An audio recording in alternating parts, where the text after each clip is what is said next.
Right, we're all packed up, all hitched up and ready to hit the road. Let's go.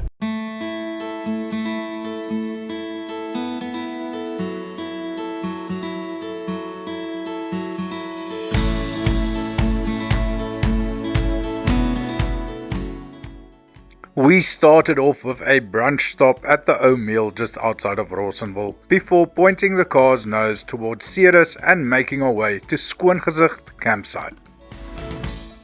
The campsite is about 213 kilometers if you're making your way up from Cape Town, and pretty soon we were crossing Michel's Pass and making our way into Ceres. From Ceres the campsite is another 70 odd kilometers away, and we took the turnoff that would lead us to Op-Die-Berg and made our way into the Koue Bokkeveld. As you pass the small town of Op-Die-Berg, you are still another 30 kilometers away from the turnoff to the campsite itself, and you will see that there is a sign next to the road indicating where you should turn off. From there you drive on a good gravel road for a few kilometers until you reach the entry gate to the camp area itself. As you drive past here, you will see that the shop area is on your left hand side, and right in front of you is some signage that will guide you in the direction of your camp. You will just follow the road that will lead you to the campsites and other form of accommodation, and up until this point you can drive with a 4x2 vehicle. We stayed in one of the private camps this weekend, and it is recommended that you need a 4x4 vehicle with a bit of ground clearance to reach these campsites. You drive on a 2-spoor track that will lead you to the campsites itself, but there is good signage all along the way that will guide you there. This is really a great scenic drive, and you have some spectacular views of the valley and the mountains. And it wasn't long before we reached our campsite. As mentioned, we were staying on one of the private campsites this weekend, and our campsite was named Pluto Camp. These campsites are nestled into the mountains and they beautifully fit in with the surrounding bush. You really kind of get that off-grid feeling when you are here. The campsite is also nice and spacious and fairly level as well. I would recommend that you could easily fit in 3 cars and 3 camping trailers on this campsite, and the terrain you camp on is a sandy terrain. We got the cars parked and the trailers unhitched before we got to the small matter of setting up camp. You can also see that this weekend I'll be staying in our XT75 trailer, and you can hire this trailer from us. Stick around till the end of the video to find out a bit more. Soon we had the camp pitched up and we were ready for the weekend. The private campsites are decently spaced from each other and you're not even aware of your fellow campers, and the views truly are breathtaking. Right next to your campsite there is a small dam area where you can come and relax and cool down on those hot summer days.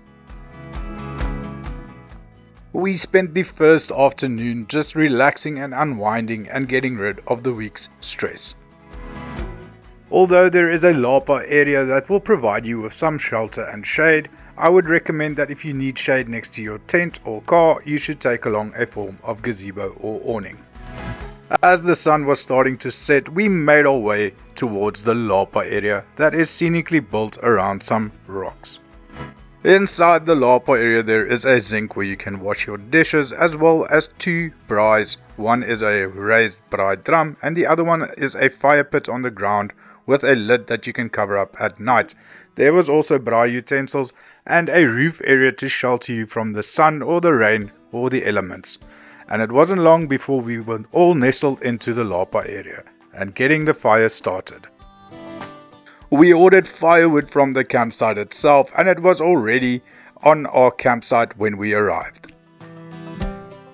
As we were here in the winter months, it was nice and chilly, and the fire provided some much needed warmth. It wasn't long before our food was over the fire and we settled in for an awesome dinner. And after dinner we spent some more time around the fire before calling it a night and making our way to bed. The next morning we woke up to a beautiful sunshine day and made some flapjacks for breakfast.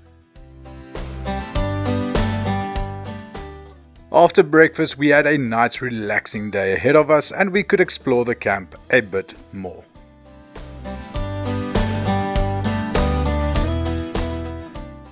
The ablution facilities at the campsites are tucked in between some rocks around the corner from your lapa area. They all have an open air feel to them, which adds to the off-grid feel of this campsite. The first area is a shower area with a wash basin and place to put down your clothes and a gas geyser to provide hot water.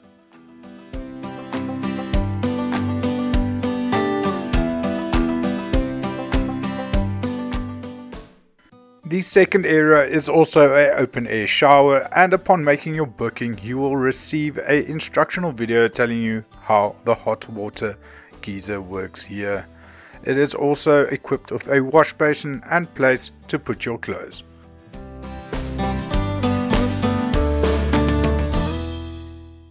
And lastly, there is also a toilet area at the back. It also has an open air feel and you truly feel that you are in nature here. There's also a wash basin and a flush toilet. Just note that you have to bring your own toilet paper along.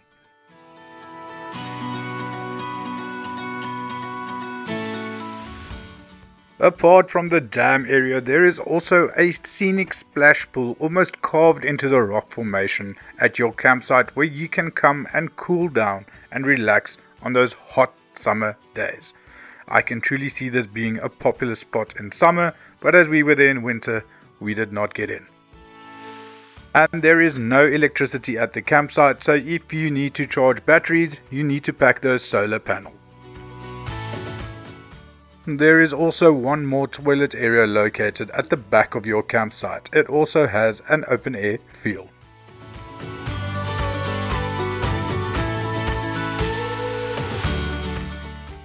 We took a drive back to the main camping area, and on our way we stopped at the start of the hiking trail where we walked a short way up just to see a bit more of the spectacular view.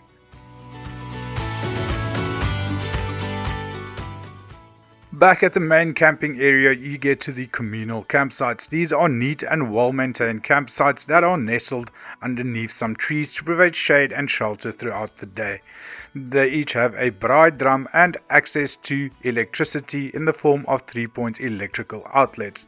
There is also a light at each campsite and they are really neat and well maintained. And I would say at some campsites you can fit 2 cars and 2 camping trailers, but they do vary a bit in size, so make sure to get the right site when you are booking. Just note these campsites are not pet friendly, only the private campsites are pet friendly. The ablution areas at these campsites are also incredibly neat, and they contain a room that has a flush toilet, a wash basin and a hot water shower, and it is really in pristine condition. And right next to these camp areas there is also a swimming area where you can swing off a rope swing or dive in to a nice refreshing swimming hole.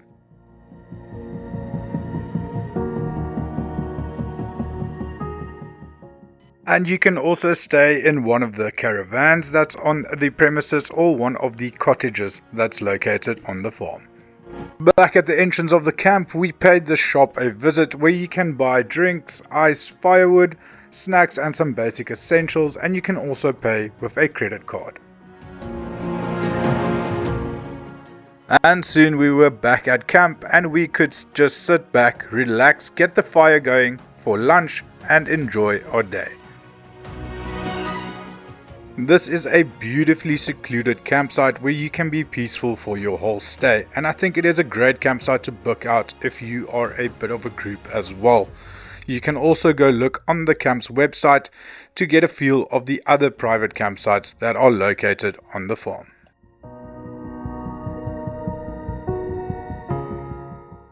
As mentioned, we got the fire going for lunch and braaid some boerewors for some boerewors rolls.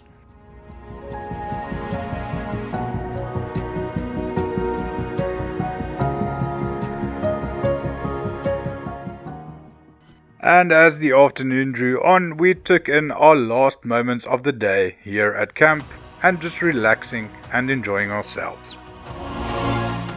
As mentioned, the private campsites are pet friendly and Sava enjoyed running around and playing with her toy throughout her stay.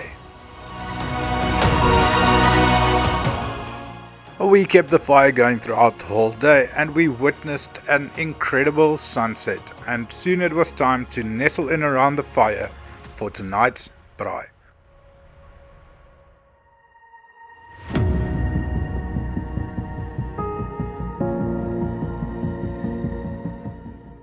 We had some snacks that we braaied over the fire for a starter, but tonight's main event will be a potjie course. We got the potjie started on the gas stove and later moved it over to our potjie king. And after spending some nice time around the fire, it was time to enjoy some delicious potjie course.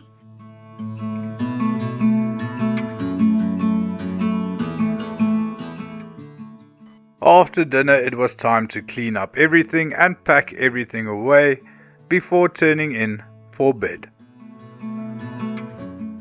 The next morning we woke up to another glorious day.